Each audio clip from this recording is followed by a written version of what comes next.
Hello friends, welcome to my channel. நம்ம இன்றைக்கி வந்து கேரட் அல்வா செய்ய போகிறோம். கேரட் ஜூஸை வச்சு எப்படி செய்யலாம் பார்க்கலாம் வாங்க. அதுக்கு வந்து நான் 2 மீடியம் சைஸ் கேரட் எடுத்திருக்கேன். நீங்கள் நிறைய வேணும்னா நிறைய கேரட் எடுத்துங்க. எனக்கு கொஞ்சம் போதுங்கிறதுனால 2 மீடியம் சைஸ் கேரட்டை வந்து நல்லா தோல் சீவி இந்த அளவுக்கு கட் பண்ணி எடுத்து வச்சுருக்கேன். நான் வந்து ஓரளவு மீடியமாக தான் கட் பண்ணியிருக்கேன், ரொம்ப பொடி பொடியாக கட் பண்ணல. இந்த அளவு கட் பண்ணாலே போதும். நெக்ஸ்ட்டு நம்ம கட் பண்ணி வச்சுருக்கிறது வந்து ஒரு மிக்ஸி ஜாருக்கு மாற்றிக்கிங்க. மிக்ஸி ஜாருக்கு ஃபுல்லாக மாற்றிக்கிட்டு நெக்ஸ்ட்டு வந்து அது முங்குற அளவுக்கு மட்டும் தண்ணி ஊற்றிக்கிங்க. அதை தாண்டி நிறைய தண்ணி ஊற்றுறாதீங்க. இப்போ நம்ம எவ்வளோ கேரட் அளவு எடுத்துக்கிறோமோ அது முங்குற அளவுக்கு மட்டும் தண்ணி எடுத்துக்கிட்டால் போதும். எடுத்துக்கிட்டு நல்லா கிரைண்ட் பண்ணிக்கிங்க. கிரைண்ட் பண்ணால் இதுமாரி வரும். இதை வந்து நம்ம வந்து ஒரு வடிகட்டி வச்சு எக்ஸ்ட்ராக்ட் பண்ணி எடுத்துக்கணும். நமக்கு இதில் உள்ள ஜூஸ் மட்டும் தான் தேவை. அதனால் வந்து இதுமாரி நான் ஒரு பவுலில் ஒரு வடிகட்டி வச்சு கொஞ்சம் கொஞ்சமாக ஊற்றி எக்ஸ்ட்ராக்ட் பண்ணி எடுத்து வச்சுக்கிறேன்.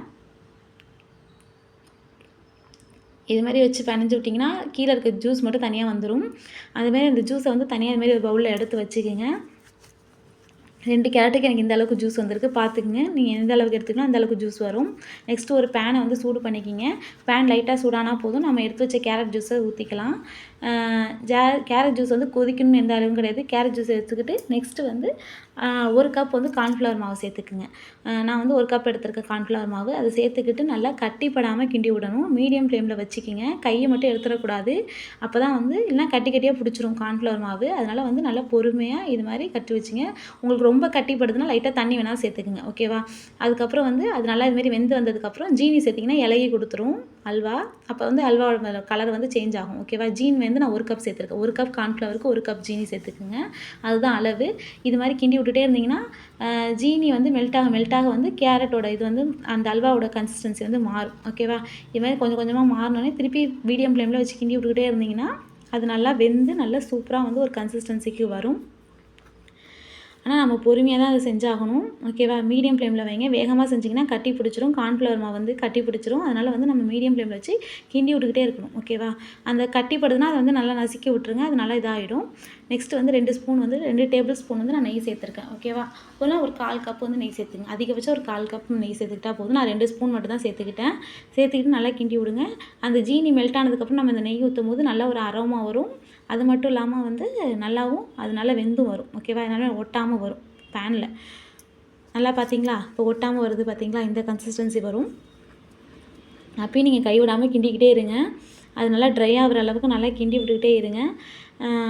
எண்ணெய் வந்து அதாவது நெய் வந்து பிரிஞ்சு வரும், அந்த ஸ்டேஜ் வரைக்கும் கிண்டி விட்டுகிட்டே இருங்க. நெக்ஸ்ட்டு வந்து நான் வந்து 10 பாதாம், 1 கைப்பிடி வந்து பம்கின் சீடு, 1 கைப்பிடி வந்து சன்ஃப்ளவர் சீடை வந்து நல்லா பொடி பொடியாக நறுக்கி சேர்த்துருக்கேன், ஓகேவா. அது நல்லா வந்து அல்வா ஃபுல்லாக ஸ்ப்ரெட் ஆகணும். ஏன்னா நம்ம எந்த பீஸில் வேணாலும் அந்த க்ரன்ச்சினஸ்க்கு வந்து அந்த நட்ஸ் போட்டது நல்லாயிருக்கும். அதனால் நான் வந்து ஃபுல்லாக அது வந்து நல்லா ஸ்ப்ரெட் பண்ணி விட்டுருங்க. அதை கிண்டி விட்டு நல்லா வந்து ஸ்ப்ரெட் பண்ணி விட்டிங்கன்னா தான் வந்து அது நல்லா வந்து டேஸ்ட்டாக வரும். அப்படியே கொஞ்சம் மீடியம் ஃப்ளேமில் விட்டுருங்க. அது கொஞ்சம் செட் ஆகட்டும், ஓகேவா. இந்த அளவுக்கு நல்லா செட் ஆகும். திருப்பி ஒரு தாட்டி கிண்டி விட்டிங்கன்னா பார்த்தீங்களா ஒட்டாமல் சுத்தமாக வருதா. இந்த ஸ்டேஜ் வந்து கரெக்டாக இருக்கும். இந்த ஸ்டேஜ் கரெக்டாக இருக்கும். நெக்ஸ்ட் வந்து ஒரு தட்டில் என்ன பண்ணுறீங்கன்னா நெய் தடவி வச்சிங்க தனியாக எடுத்து. அதில் வந்து நம்ம இப்போ இந்த ஸ்டேஜில் வந்து இந்த அல்வா வந்து அதில் ட்ரான்ஸ்ஃபர் பண்ணிக்கிங்க. சூடாக இருக்கும் போதே ட்ரான்ஸ்ஃபர் பண்ணிடுங்க. ஆறுனா வந்து அந்த ஷேப் வராது. உங்களுக்கு எந்த ஷேப் வேணுமோ அந்த அளவுக்கு மாற்றிங்க. நான் ஒரு சின்ன தட்டில் வந்து இதுமாதிரி நெய் தடவி இந்தமாதிரி போட்டுக்கிட்டேன். ஒரு 10 நிமிஷம் வந்து அதை அப்படியே விட்டுருங்க ரெஸ்ட்டில், ஓகேவா. அப்போ வந்து ஆறி நல்லா செட் ஆகிருக்கும். அப்போ அதுக்கப்புறம் நீங்கள் பீஸ் போட்டிங்கன்னா நல்லா பீஸாக வரும் அல்வா. பார்த்தீங்களா, இப்போ பீஸ் போட்டிங்கன்னா நல்லா வந்து ஒட்டாமல் வரும், ஓகேவா. இதுமாதிரி நம்ம கட் பண்ணி உங்களுக்கு என்ன ஷேப் தேவையோ நீங்கள் அதுமாதிரி கட் பண்ணிக்கிங்க. நான் சும்மா வந்து ஸ்கொயராக கட் பண்ணியிருக்கேன்.